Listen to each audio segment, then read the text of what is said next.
ভগৱান আছেনে? আৰু যদি আছে, ভগৱান আৰু আপোনাৰ মাজৰ পাৰ্থক্য কি? হয়, ইয়াৰ আগৰ ভিডিঅ'টোত মই 5th ডাইমেনশ্যনলৈকে লৈ আনিছিলোঁ আৰু তেতিয়াই কথা দিছিলোঁ পিছৰ ভিডিঅ'টোত বাকী কেইটা ডাইমেনশ্যন লৈ অনা হ'ব। আৰু আজি বাকী কেইটা ডাইমেনশ্যনৰ সৈতে কিছুমান আনুষংগিক কথা এই ভিডিঅ'টো লৈ আনিছোঁ। আহকচোন আলোচনা কৰোঁ। আজিৰ ভিডিঅ'টোত আপোনালোকে জানিবলৈ পাব 5th ডাইমেনশ্যনৰ পিছৰ আৰু 5টা ডাইমেনশ্যন অৰ্থাৎ 10 ডাইমেনশ্যনলৈকে ভগৱান আছেনে? আৰু যদি আছে, ভগৱান আৰু আপোনাৰ মাজৰ পাৰ্থক্য কি? ভগৱানৰ মাত্ৰা কিমান? ভগৱানৰ ডাইমেনশ্যন কিমান? 10 ডাইমেনশ্যন কি? আপুনি 10 ডাইমেনশ্যন পালে কি হ'ব? আপুনি যদি 10 ডাইমেনশ্যনত থাকিব পাৰে তেতিয়াহ'লে কি হ'ব? আৰু বহুতো কথা, আৰু ছায়েন্সৰ বহুতো কথা। আহক আগবাঢ়োঁ। হয়, এই টপিকখিনি আমি এটা এটাকৈ জানি যাম, এটা এটাকৈ বুজাই যাম। ভিডিঅ'টো লাষ্টলৈকে চাওক আৰু গোটেই কথাখিনি ভালদৰে বুজি লওক।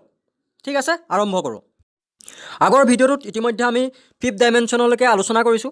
আগৰ ভিডিঅ'টোৰ লিংক দিয়া আছে, আপোনালোকে আগৰ ভিডিঅ'টো চাই ল'ব পাৰিব, তেতিয়া এইটো বুজিবলৈ সহজ হ'ব। তথাপিও আপোনালোকৰ যাতে কোনো অসুবিধা নহয় তাৰ প্ৰতি লক্ষ্য ৰাখি মই 6 ডাইমেনশ্যন বুজাওঁতো, 6 ডাইমেনশ্যনৰ পৰা বুজাওঁতো আগৰ ভিডিঅ'ৰ কথাখিনি একদম অতি কম সময়ৰ ভিতৰত ক'ম, যাতে আপোনালোকে 6 ডাইমেনশ্যনৰ পৰা ভালকৈ বুজি পায়। এতিয়া চাওঁ আহক 6 ডাইমেনশ্যন। 20 ছেকেণ্ডত আগৰ ভিডিঅ'টোৰ থুলমূল ধাৰণা। আমি মানুহ, আমি আগলৈ যাব পাৰোঁ, পিছলৈ যাব পাৰোঁ, ওপৰলৈ যাব পাৰোঁ, তললৈ যাব পাৰোঁ, সোঁফালে যাব পাৰোঁ, বাওঁফালে যাব পাৰোঁ।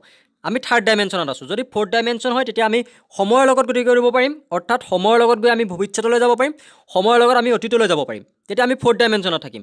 আৰু 5th ডাইমেনশ্যনত আমি একেটা সময়তে দুটা কাম কৰিব পাৰিম, অৰ্থাৎ আমাৰ হাতত যদি দুটা চইচ থাকে, এক্টৰ আৰু টিচাৰ হোৱা, তেতিয়া আমি একেটা সময়তে এক্টৰো হ'ব পাৰিম, টিচাৰো হ'ব পাৰিম। সেইটোৱে হৈছে 5th ডাইমেনশ্যন। আপোনালোকে ফটোত 6 ডাইমেনশ্যনৰ এটা কল্পনা দেখিবলৈ পাইছে। এজন ব্যক্তিৰ হাতত দুটা চইচ আছে, এক্টৰ আৰু টিচাৰ হোৱাৰ। তেওঁ 5th ডাইমেনশ্যনত থকাৰ বাবে একেটা সময়তে এক্টৰো হ'ল, টিচাৰো হ'ল।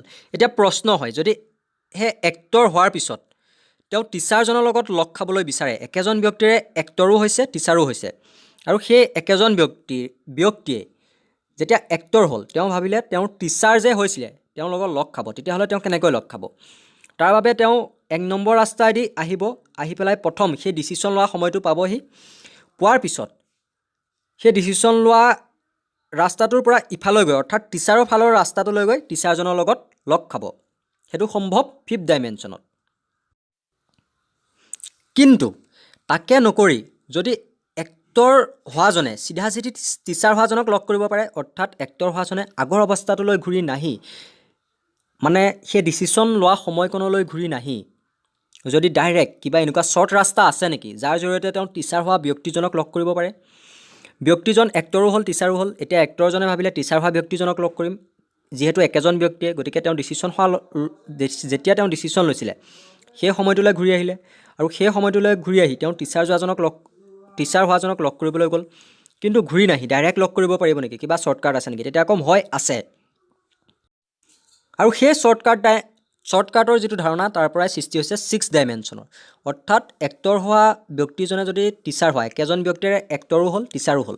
ঠিক আছে, আৰু এক্টৰ হোৱাৰ পিছত যদি তেওঁ ডাইৰেক্ট টিচাৰ হোৱা জনক লগ কৰিব পাৰে, সেয়াই হ'ল 6 ডাইমেনশ্যন।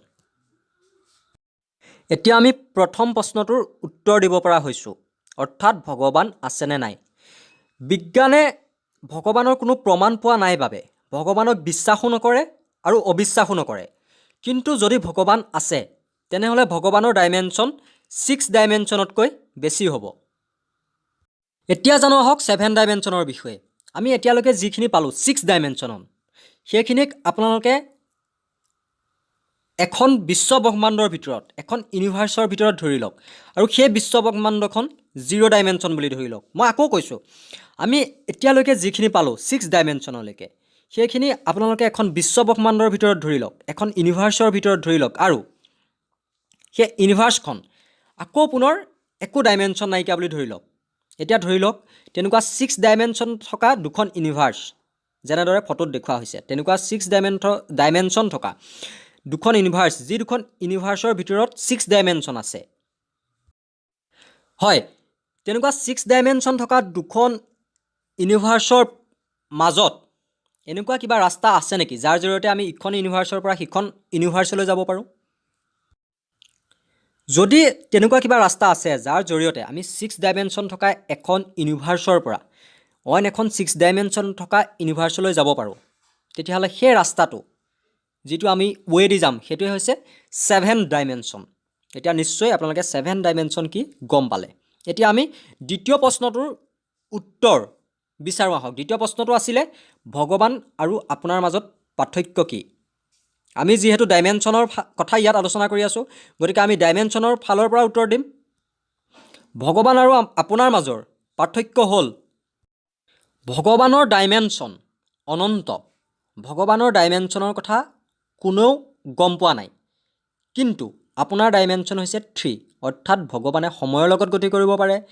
এখন বিশ্বব্ৰহ্মাণ্ডৰ পৰা এখন ইউনিভাৰ্ছৰ পৰা অন্য এখন ইউনিভাৰ্ছলৈ যাব পাৰে, কিন্তু আপুনি এই পৃথিৱীতে থাকিব পাৰে।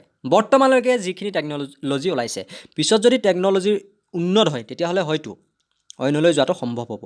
এতিয়া জানো আহক 8 ডাইমেনশ্যনৰ বিষয়ে। আপোনালোকে ছবিত 8 ডাইমেনশ্যনৰ এটা কল্পনা কৰা চিত্ৰ আঁকি থোৱা দেখিছে। ইয়াত 4খন ইউনিভাৰ্ছ দেখুওৱা হৈছে। সেই গোল গোল সেইকেইটা যদি এখন ইউনিভাৰ্ছ বুলি আমি ধৰি লওঁ, যদি সেইখিনি আমি এখন ইউনিভাৰ্ছ বুলি কল্পনা কৰোঁ, তেতিয়া ধৰি লওক আমি এখন ইউনিভাৰ্ছৰ পৰা পোনে পোনে আগলৈ গৈ অইন এখন ইউনিভাৰ্ছলৈও যাব পাৰোঁ, বা পিছলৈ গৈও অইন এখন ইউনিভাৰ্ছলৈ যাব পাৰোঁ, আৰু সোঁ ছাইডে গৈও অইন এখন ইউনিভাৰ্ছলৈ যাব পাৰোঁ, আৰু বাওঁ ছাইডে গৈও অন্য এখন ইউনিভাৰ্ছলৈ যাব পাৰোঁ। অৰ্থাৎ আমি এখন ইউনিভাৰ্ছৰ পৰা এখন বিশ্বব্ৰহ্মাণ্ডৰ পৰা পোনে পোনে গৈ অইন এখন বিশ্বব্ৰহ্মাণ্ডত উপস্থিত হ'ব পাৰিম, আৰু পিছলৈ গৈ অন্য এখন বিশ্বব্ৰহ্মাণ্ডত উপস্থিত হ'ব পাৰিম। সোঁ ছাইডলৈ গৈ অন্য এখন বিশ্বব্ৰহ্মাণ্ডত উপস্থিত হ'ব পাৰিম, বাওঁ ছাইডলৈ গৈ অন্য এখন বিশ্বব্ৰহ্মাণ্ডত উপস্থিত হ'ব পাৰিম। যেনেকৈ 2 ডাইমেনশ্যনত থকা বস্তুখিনিয়ে 2Dত থকা বস্তুখিনিয়ে আগলৈ যাব পাৰে, পিছলৈ যাব পাৰে, সোঁ ছাইডে যাব পাৰে, বাওঁ ছাইডে যাব পাৰে, তেনেদৰে ইউনিভাৰ্ছৰ ক্ষেত্ৰতো সম্ভৱ হ'ব। আৰু সেই ইউনিভাৰ্ছকেইখনৰ ভিতৰত 6 ডাইমেনশ্যনে কাম কৰি থাকিব লাগিব। প্ৰতিখন ইউনিভাৰ্ছৰ ভিতৰত 6 ডাইমেনশ্যনে কাম কৰি থকা বুলি আমি ধৰি ল'ম। 6 ডাইমেনশ্যন কি ইতিমধ্যে আমি জানি লৈছোঁ, আৰু তেনেকুৱা 6 ডাইমেনশ্যনৰ ইউনিভাৰ্ছ 4খন লৈ যদি আমি আগলৈ যাব পাৰোঁ, পিছলৈও যাব পাৰোঁ সেই ইউনিভাৰ্ছৰ পৰা, সেই বিশ্বব্ৰহ্মাণ্ডৰ পৰা, তেতিয়াহ'লে সেই ৰাস্তাটোৱে হ'ব 8 ডাইমেনশ্যন। নিশ্চয় ভালদৰে বুজিব পাৰিছে। প্ৰথম সোধা এটা প্ৰশ্ন আছিলে যে আমি কিমান ডাইমেনশ্যনলৈকে জানো, আমি কিমান ডাইমেনশ্যনলৈকে জানো। আহক উত্তৰটো জানি লওঁ। উত্তৰ হ'ল আমি এতিয়ালৈকে ষ্ট্ৰিং থিয়ৰীৰ সহায়ত 11 ডাইমেনশ্যনলৈকে জানো, কিন্তু ইয়াত 10 ডাইমেনশ্যনলৈকেহে আলোচনা কৰা হৈছে।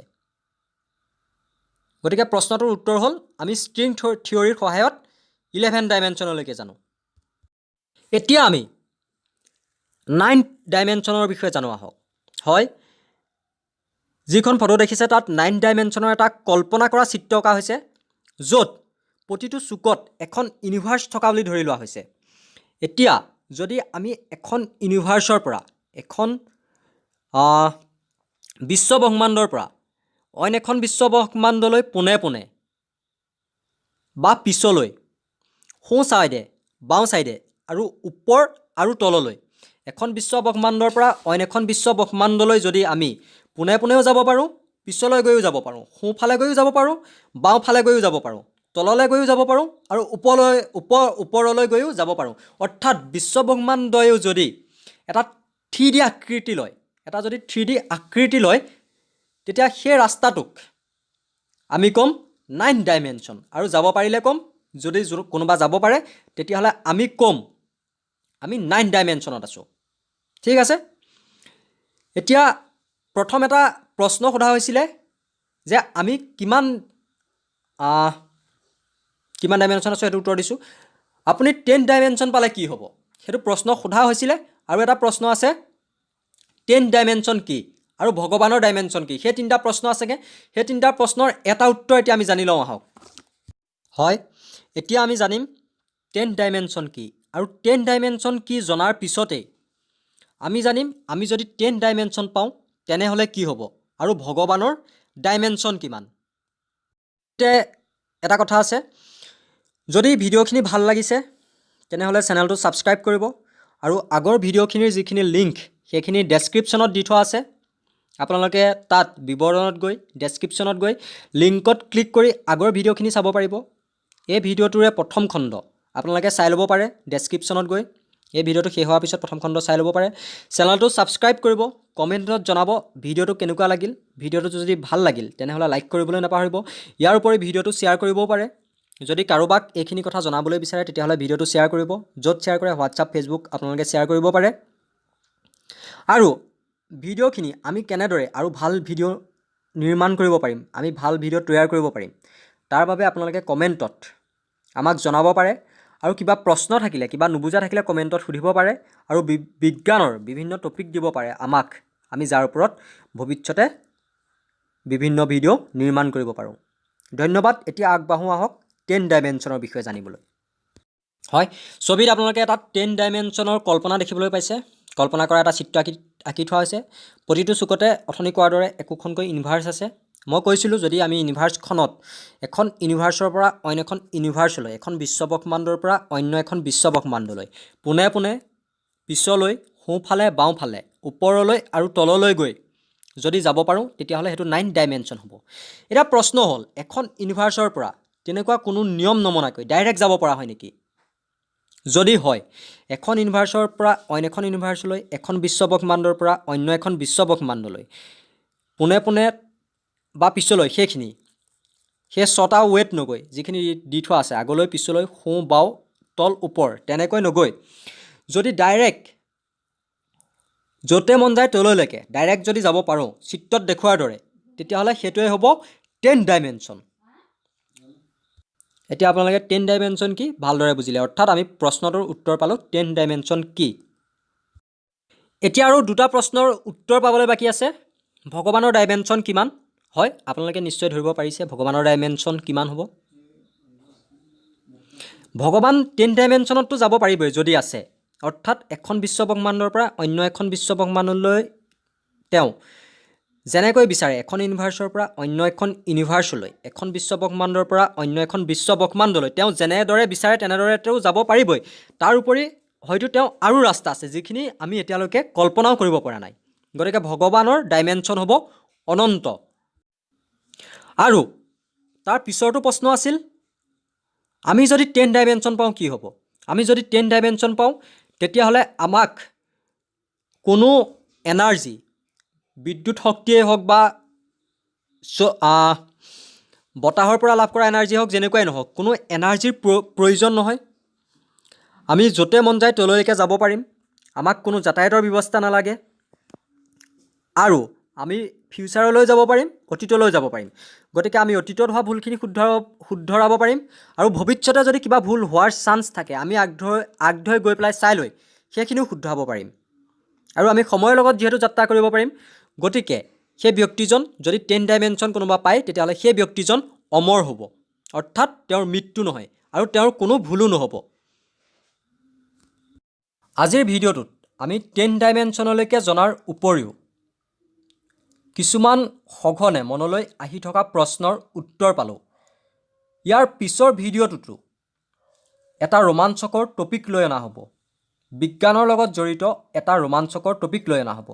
গতিকে পিছৰ ভিডিঅ'খিনি পাবলৈ হ'লে চেনেলটো ছাবস্ক্ৰাইব কৰিব আৰু ডেছক্ৰিপশ্যনত বিৱৰণত কিছুমান ভিডিঅ'ৰ লিংক দি থোৱা আছে, আগৰ ভিডিঅ'খিনিৰ লিংক দি থোৱা আছে, তাত ক্লিক কৰি আগৰ ভিডিঅ'খিনি চাবলৈ নাপাহৰিব। ইমানখিনি সময় দিয়াৰ বাবে ধন্যবাদ জনাইছোঁ। চেনেলটো ছাবস্ক্ৰাইব কৰিবলৈ নাপাহৰিব। ধন্যবাদ।